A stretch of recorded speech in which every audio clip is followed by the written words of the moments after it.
Regardez votre main, il est là, il est toujours là, à moins d'un mètre de vous, peut-être même que vous me regardez à travers celui-ci en ce moment. Ce rectangle noir, froid, lisse, parfait, c'est la première chose que vous touchez le matin, c'est la dernière chose que vous caressez le soir. Vous le touchez plus souvent que la peau de votre partenaire, vous le regardez plus intensément que les yeux de vos enfants.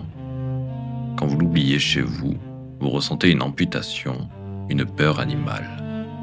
Quand il n'a plus de batterie, vous avez l'impression de mourir un peu. On nous dit, c'est un outil de communication. Mensonge. Le marteau est un outil. Quand on finit de planter le clou, on pose le marteau. On ne pose jamais le téléphone.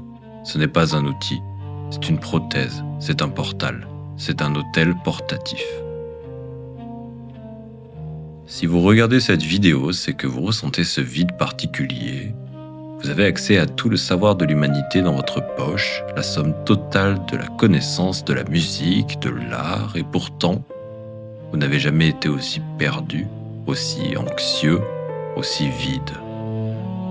Vous scrollez heure après heure, le pouce glisse sur la vitre, le cerveau reçoit sa décharge, encore et encore. Vous cherchez quelque chose, une réponse, un signe, mais l'écran ne vous renvoie que votre propre reflet, fatigué, éclairé par une lumière bleue morbide. Aujourd'hui, pour l'Atrabile, nous allons affronter notre réalité. Nous n'allons pas faire le procès facile des écrans, c'est trop tard pour ça.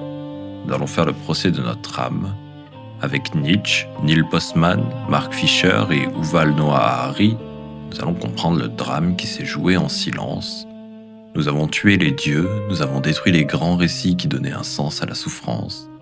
Et ne supportant pas le vide, nous avons remplacé le sens par la dopamine.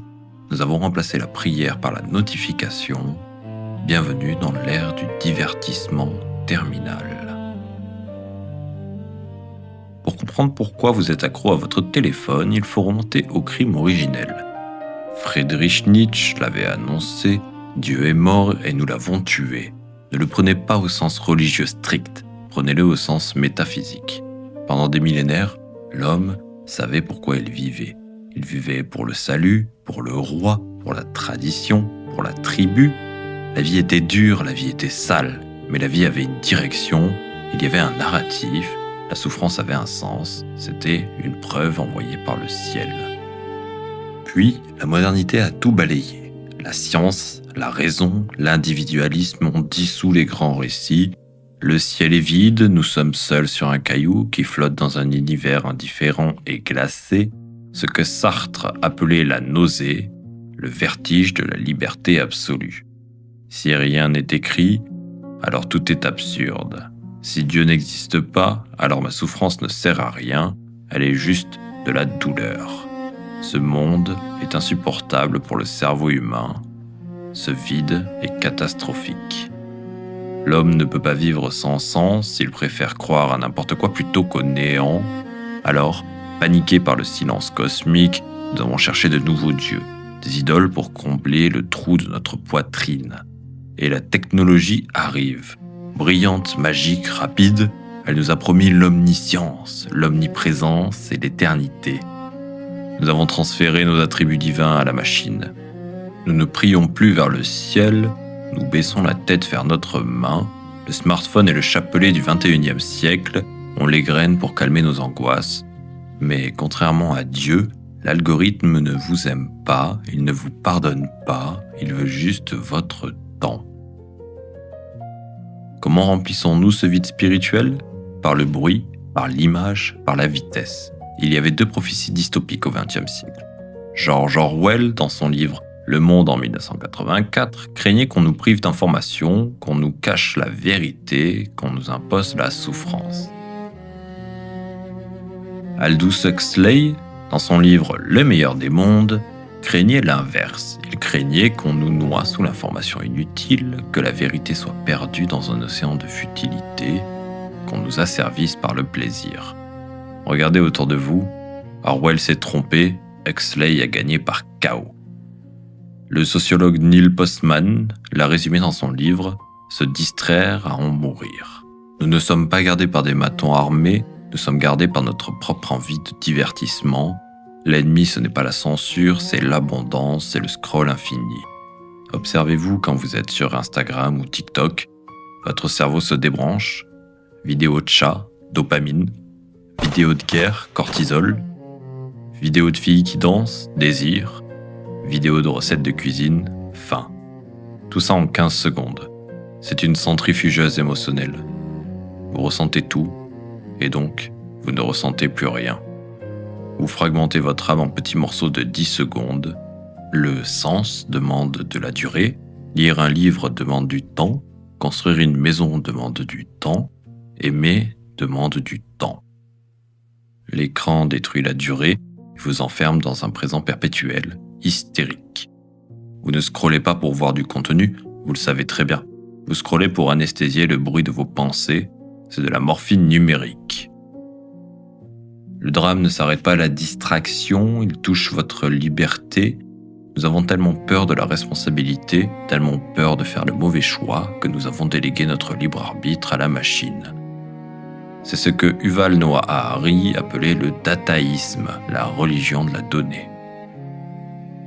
Regardez votre vie, vous ne savez plus où aller sans Waze, si le GPS vous dit de tourner, vous tournez, même si vous connaissez la route. La machine sait mieux que vous. Vous ne savez plus quoi écouter sans les recommandations Spotify, vous ne savez plus quoi regarder sans le top 10 Netflix, et le pire, vous ne savez plus aimer sans l'algorithme de Tinder. Nous avons accepté l'idée terrifiante que la machine nous connaît mieux que nous-mêmes, et malheureusement, c'est vrai.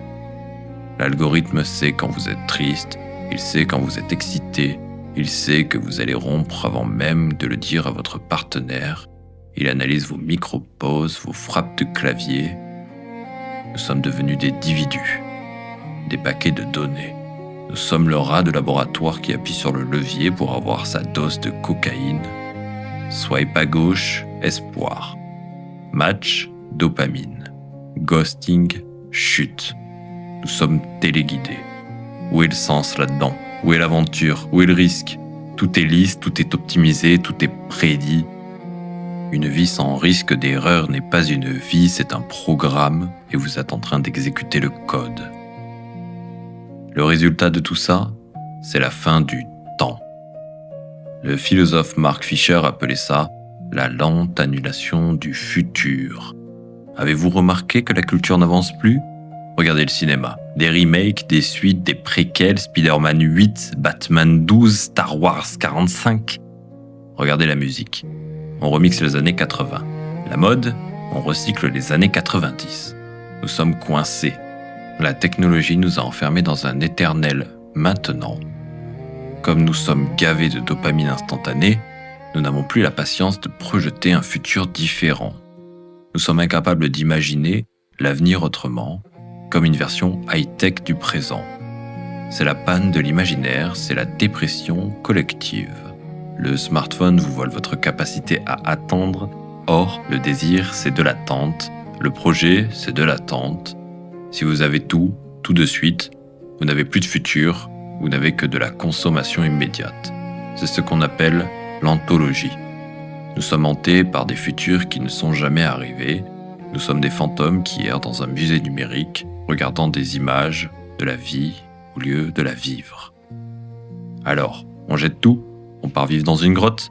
Non, ce serait trop facile et lâche. La solution, ce n'est pas la détox digitale. Ce terme est une arnaque marketing pour vous vendre des séminaires de yoga. La solution, c'est la friction. La technologie vous vend de la fluidité. Tout doit être user-friendly. Tout doit être facile. Un clic. Mais le sens naît de la difficulté. Le sens naît de la résistance du réel. L'écran est lisse, il ne résiste pas, donc il ne vaut rien. Le réel est rugueux, il gratte, il fait mal. Apprendre une langue, c'est dur. Courir 10 km, c'est dur. Aimer une personne avec ses défauts sans pouvoir la swiper, c'est dur. Lire un livre de philosophie avec 500 pages sans regarder son téléphone, c'est une torture au début. Mais c'est dans cette friction que vous retrouvez votre humanité. C'est quand vous cognez au réel que vous vous sentez exister. pour réintroduire volontairement de la difficulté dans votre vie, refusez la suggestion automatique, cherchez par vous-même, perdez-vous sans GPS, ennuyez-vous, acceptez de ne pas savoir. Le monde moderne veut faire de vous un tube digestif à donner, une entrée, une sortie, et au milieu de la dopamine pour vous faire tenir tranquille.